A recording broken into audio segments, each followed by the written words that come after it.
My day doesn't start with an alarm clock. No way. My day starts with a secret mission from the sun.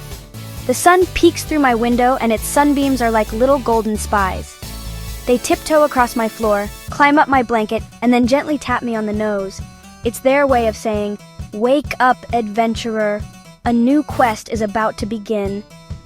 I pretend to still be asleep for a minute just to trick them, but the sun spies are too clever. They just shine a little brighter until I can't help but open my eyes and smile. My bed is like a giant fluffy cloud that I have to escape from. Getting out of bed is the first challenge of the day.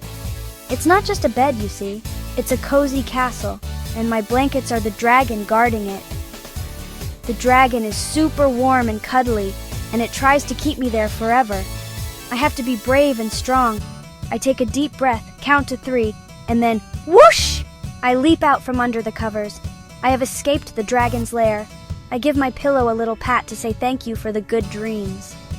My stuffed teddy bear, Sir Reginald, gives me a look that says, "Good job, you did it!" He's my trusty sidekick on all my morning adventures. Once my feet hit the floor, the real magic starts. My bedroom floor isn't just a floor, it's a series of floating islands in a sea of fluffy carpet. I have to hop from my rug island to my toy box island, and then make a giant leap to the doorway island. I have to be careful not to fall into the lava, which is just the empty space between the rugs, but you have to use your imagination. My mom says I should just walk, but what's the fun in that? This is way more exciting. Every single morning is a brand new obstacle course designed just for me. The final part of my bedroom escape is stretching. This isn't just any regular stretch. This is my power-up stretch. I reach my hands up as high as they can go, trying to touch the ceiling. I imagine I'm grabbing all the good energy for the day from the air. Then I stretch down to touch my toes, just to make sure my legs are ready for running and playing. Sir Reginald watches from the bed, probably wishing he could stretch too, but his arms are too short.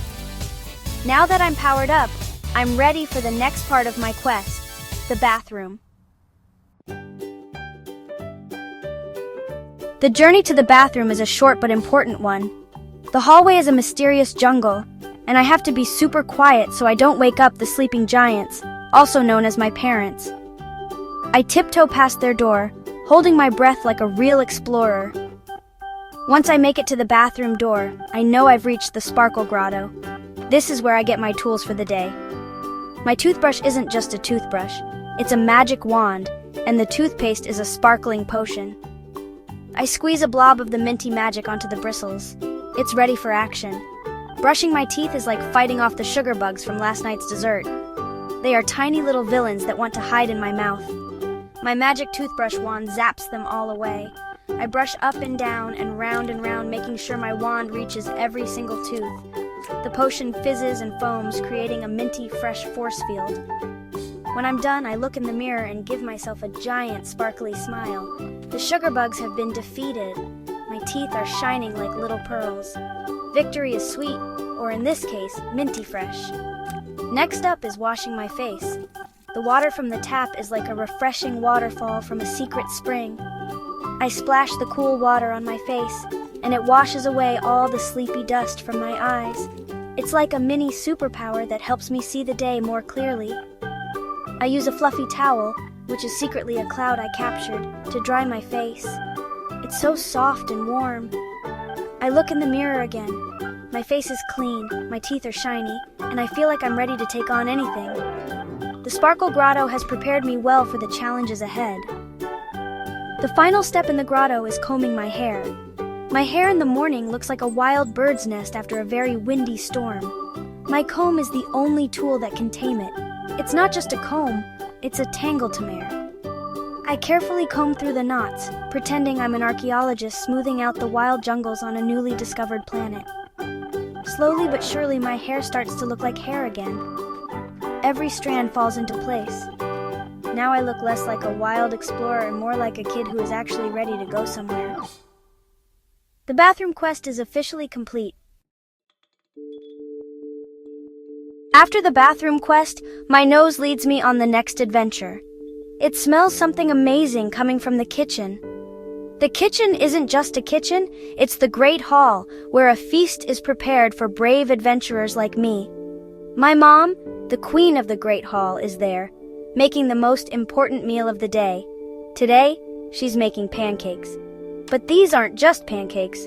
They are golden energy discs, designed to give me fuel for my entire day at school. They smell like pure happiness and maple syrup. I can't wait to eat them. I take my seat at the giant wooden table, which is my throne. My mom brings over a plate stacked high with the golden energy discs. A small pat of butter melts on top, looking like a pool of liquid gold. Then comes the best part, the maple syrup. The syrup bottle is like a dragon's treasure, filled with sweet, sticky amber.